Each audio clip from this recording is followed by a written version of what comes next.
Former advisor to Prime Minister Boris Johnson, Dominic Cummings, says there are pictures of alleged Christmas parties on Downing Street from last December. Well, in December last year, when England was under strict corona restrictions and all kinds of gatherings were banned, Boris Johnson's party colleagues and employees were accused of holding several parties. People are talking about 7 at the moment. There are photos of several parties on Downing Street, Sky News writes, according to Dominic Cummings, who was Johnson's closest advisor until November last year.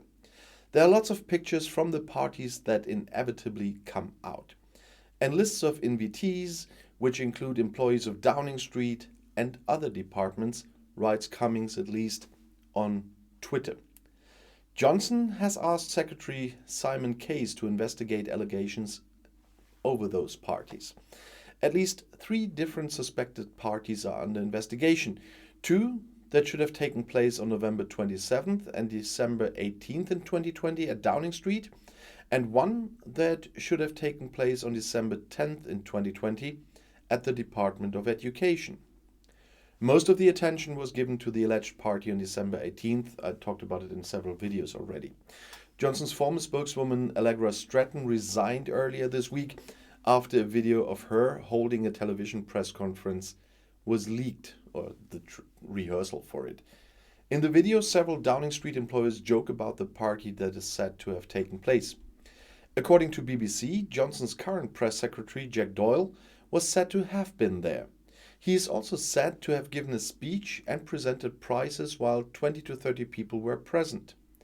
And British Prime Minister Boris Johnson hosted a Christmas quiz on December 15th in 2020, which apparently violated the strict COVID-19 rules in force at the time. Newly leaked images show that. The pictures, obtained from the German magazine Spiegel, show Johnson in Downing Street sitting next to 2 of his employees. The magazine reported that the quiz was held for Downing Street employees and was originally scheduled to be virtual, but a source said many took part in person instead. Sources told the Mirror that teams attended from different rooms on Downing Street that had gathered around computers, while in one office there were 4 teams of 6 present.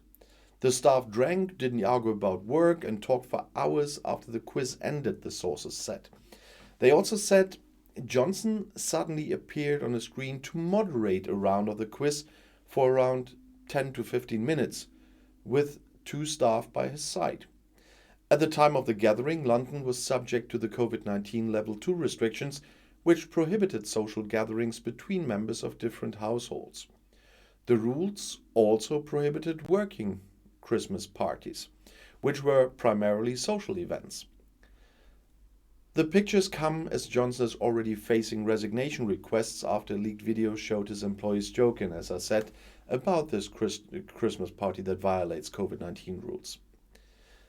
The video leaked days after sources told the media that there was a party of food, drink and party games on Downing Street on that infamous now December 18th. Trusting the leadership is a matter of life and death, said Ian Blackford, senior member of Parliament for the Scottish National Party, following the reports. The Prime Minister is responsible for losing people's trust. He can no longer take the lead on the most pressing issue of these islands, he said. Johnson, who was not reported to attend the December 18th party, denied any COVID-19 rules were broken. What I can tell you is that all guidelines were followed, he said. I made sure that the guidelines were followed at all times. While you were making that quiz, yeah? Johnson has also been criticized by his own supporters. Insiders reported that a Tory MP said the scandal will make it difficult for the Prime Minister to run his party. In the UK, more people are now concerned that the country's rulers' seemingly lax stance towards corona rules will undermine compliance with the new corona rules that go into effect this week. On Wednesday, Johnson encouraged people in England to return to work from home and wear masks in indoor public places, among other things. Well, At the same time, he was criticized in Great Britain from all sides for the alleged parties. In addition to members of Johnson's own Conservative Party, Labour politicians have also come up with harsh words. Does the Prime Minister now believe that he has the moral authority to lead and call on the British people to abide by the rules? Good question that Labour leader Keir Starmer asked on Thursday. And I'll see you in my next video. Bis gleich.